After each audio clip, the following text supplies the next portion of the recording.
Hey everyone, thanks for coming and checking out the new video. I'm here to give you an in-depth look of the process that I use to create the Sgt Slaughter paintmaster prototype. I'm going to take you through all the steps involved, the tools that I used to, give you that behind the scenes look of this process that you normally wouldn't see, but now I'm going to take you guys for a ride and see how it's all done. So let's kick back and check it out and hope you enjoy the ride.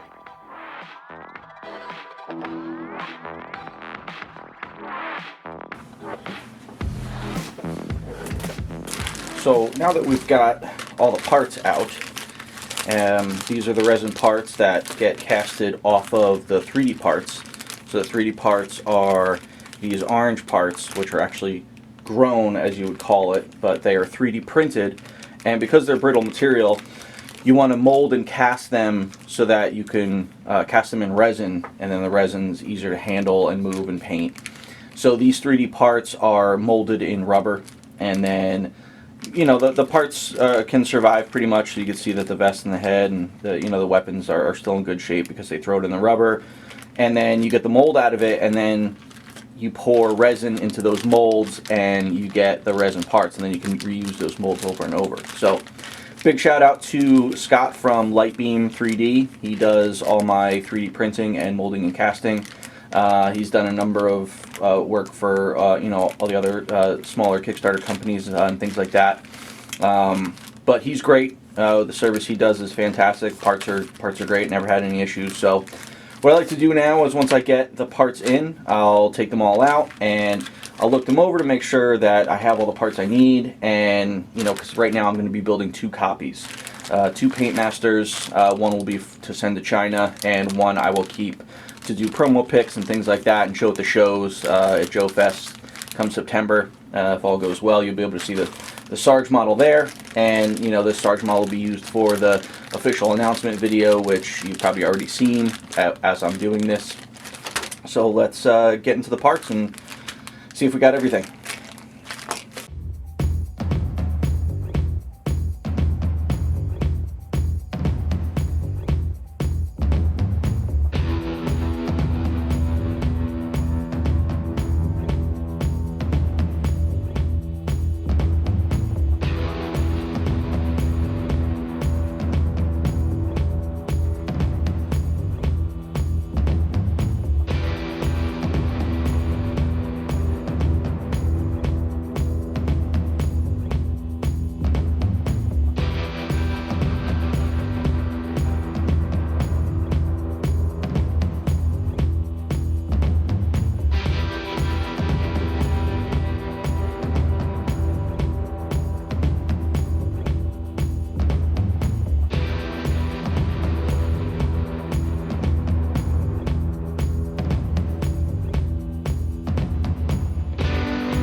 Okay, so we've got all our parts sorted out now, and as you can see, I laid out the 2 copies and all the pieces that coincide with each one. So as it turns out, I am missing a couple parts. These are the wrong forearms, and I'm missing right-hand C grips, I believe. Yeah, right-hand C grips.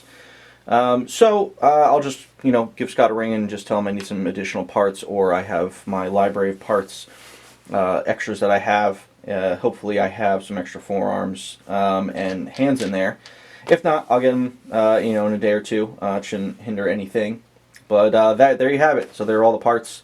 These are all the existing parts. These are the new parts that come with Sarge, the stands. These are, the secondaries, the knife sheath, and so on. So next up, we're going to give them a wash. And next part of the video you'll see will be that. And I'll walk you guys through why that's necessary for putting together this model.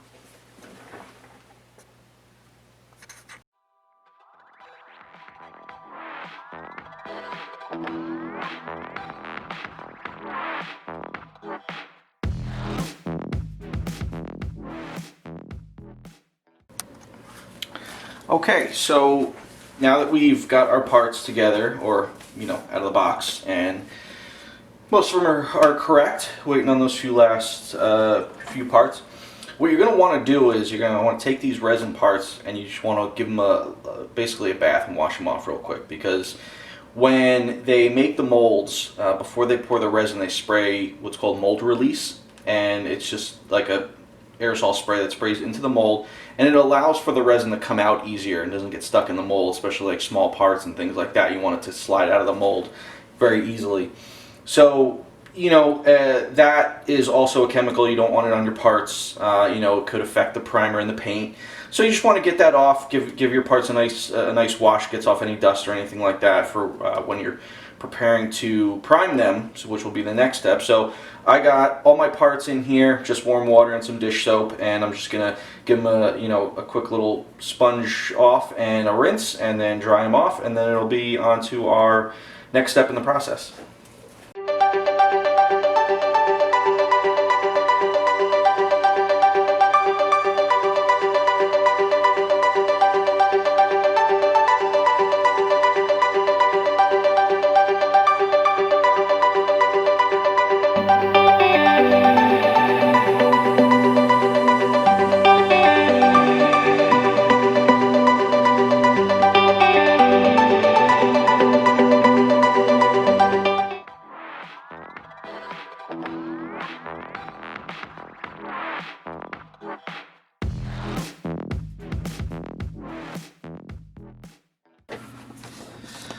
Alright, now it is actually time to put this model together. So now that you got your clean parts, before I start putting it all together, I'll walk you through kind of the tools of the trade for me, what I use when I'm putting these models together.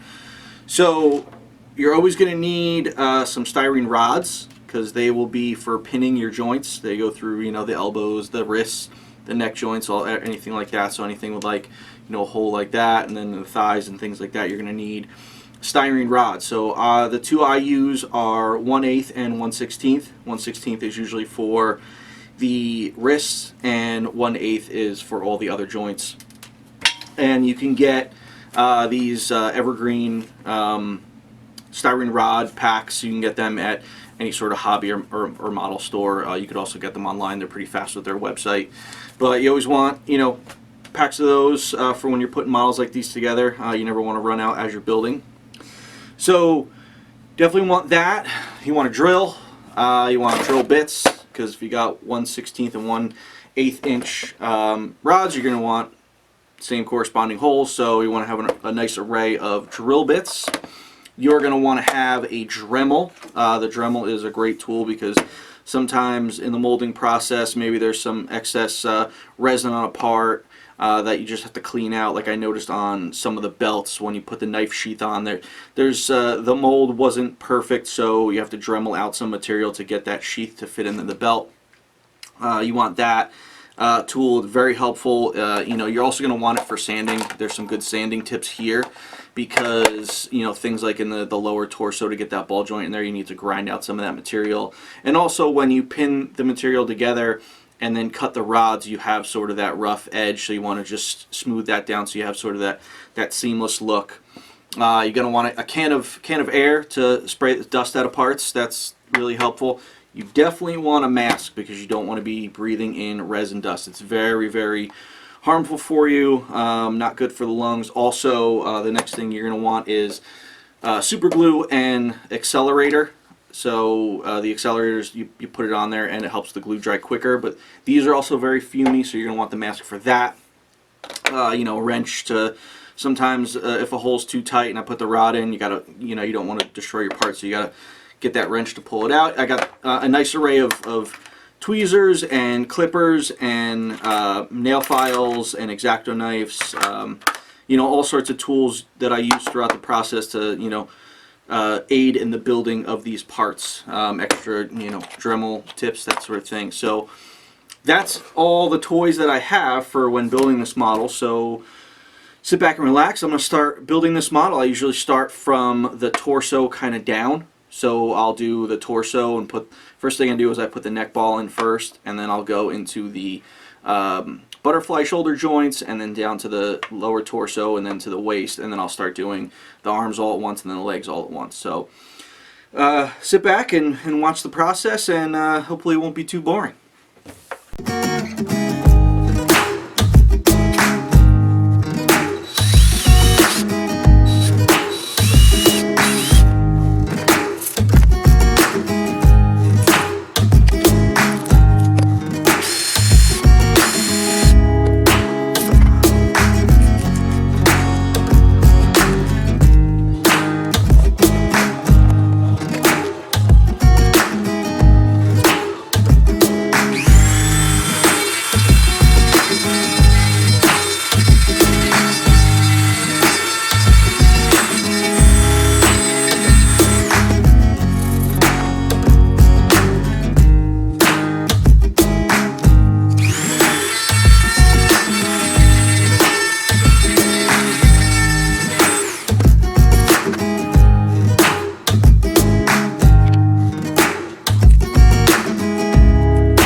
Well, here we are. We have the resin models put together, almost complete, minus the forearms, which I'll be picking up later today. But this is a look at how they are, all complete. The colors of the resins, for those of you probably wondering, don't really mean anything. It's just whatever color they had at that time to fill the molds. But these are the resin models that will be now prepped to be primed. So now that they are together, I have to take them apart again and mask off some of the joint areas and then throw a coat of gray primer on them. So let's move on and see what's next in the construction of Sgt Slaughter.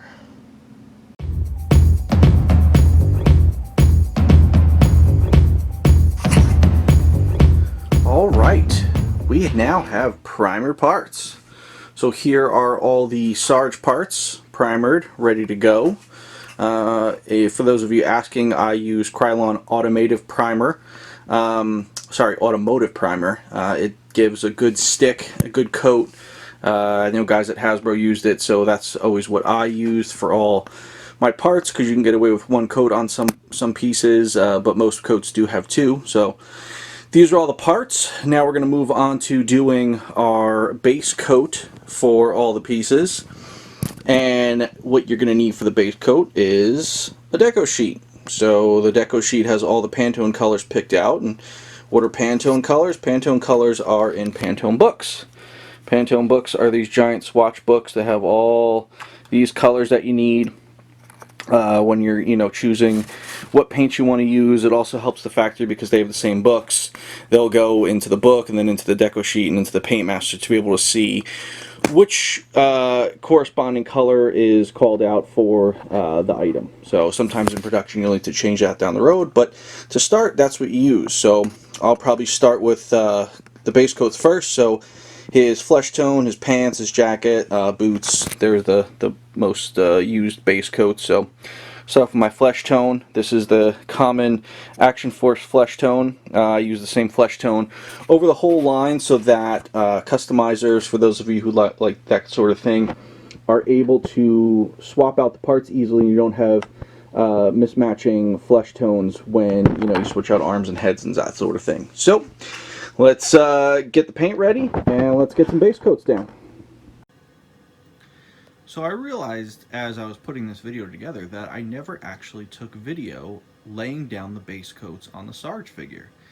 So since we're just going to skip that part and go to the hand painting after this, I figured you guys would like to know the tools of the trade I use for when I'm laying down the base coats on the figure. So I'll walk you through sort of my setup here. I have, a crude paint station down here in my basement, but I'll just give you an idea of what I use when I'm laying down all the base coats. So everything pretty much starts with, an airbrush. This is a 0.0 that I got. It was a nice, not really a beginner intermediate, somewhere in the middle of the road airbrush, which is great. I think it does the job really well. I got two airbrushes there. This one is probably the one I use the most. You can tell it's got, the most residue on it because I'm bad at cleaning it. Not the inside, the outside. You always want to keep your airbrushes really clean. So you're going to want, solutions to clean that, but I'll get into that. So with my airbrush parts, you're going to want filters for your vent hood. So this is where I do all the painting. Filter back there, it sucks the paint, the fumes, so it gets out. So that goes up and out. My makeshift way of getting it out the window. Because you don't want to breathe in any of this. You also want to wear a mask. Same mask I used when I was doing the resin parts. So then up here of all my paints, I use a lot of different paints for when I'm doing the base coats. These are Testors, Model Masters. But then I really got into these Army Painters war paints, therefore like doing miniatures. But I feel like they lay down really good coats. So I've been using those a lot along with the Model Masters. When I'm doing transparent parts, I have transparent airbrush paint right there for when I'm doing things like the swarm heads and wings. Got my Pantone books. You're going to want to have water. You're going to have all your tools, or my airbrush cleaners and other tools. You're going to have lots. You're going to want lots of these, sticks to, clip your parts. So something like this.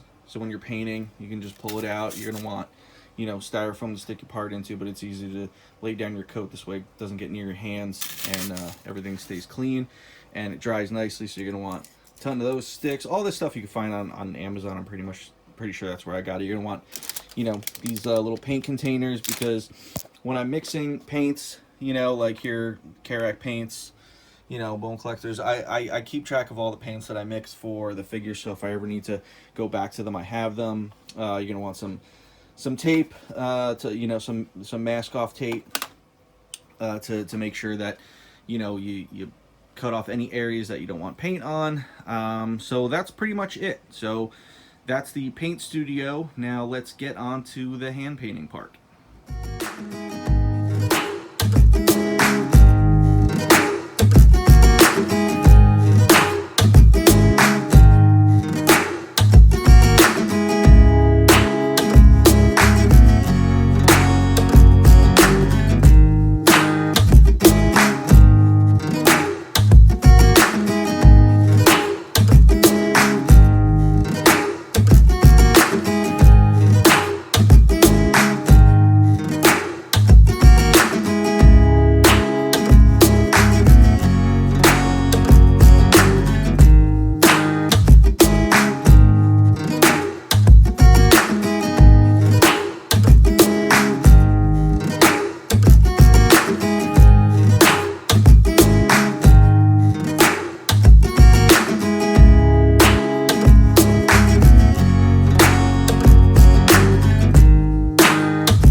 Alright, so we have the figure fully painted now. As you can see here, all the parts are painted. Look at that handsome fella. Sarge is all done, and now he's ready to get his camo. So, got my camo water slide sheets courtesy of Bad Mother Tattoos. You can go check them out on Facebook. They do great work. I know a lot of the community uses them for their label making. So I have sheets of this sort of dark brownish camo that's going to be going on the pants here. Now what you're going to need when you lay down your water slides is obviously water. So you want some clean room temperature water to put your water slide in, and then that releases from the backing to pull your slide off and place it onto the part. You're going to need microset and microsol, which is a chemical that allows the label to adhere to the part. The microset is what you put on first, and it helps lay the label down, and then the microsol you put down over it, and then that kind of makes it conform to all the shapes and grooves and things like that. Like on these Action Force figures, you have a lot of folds and details, and the microsol gets that label to just go all around it and have that painted on look. And then you're going to need some tools. A good brush to brush on the microset and the microsole. Good set of tweezers to work the label after you take it out. Obviously, really good X-Acto blades. You're going to want to change your blade a lot as you're cutting out because you want really nice, clean, crisp cuts. And then also a hair dryer, because I like to, you know, once I put the microsole on, I hit it with a hair dryer just to kind of dry it out and let it conform to that part as good as it can. So let's get into it and give Sarge some camo.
So there you have it. I hope you've all enjoyed this video, giving you a behind the scenes look at how the Sgt Slaughter Action Force Paintmaster prototype was created. Hope it gave you some insight as to this portion of product development that you normally don't see, that, you know, other companies don't care to show this part of the process, but I feel like this is something that would be very interesting for a lot of you to see the steps that are involved, the tools, that sort of thing, to create these prototypes that are necessary for product development. So without this paintmaster, we kind of can't get started on the rest of production. So thank you all for tuning in and enjoying this video, and give a like, subscribe, and make sure you follow Action Force and Valiverse on all the social media platforms. Get your pre-orders in, and thank you again to all the great fans for loving Action Force.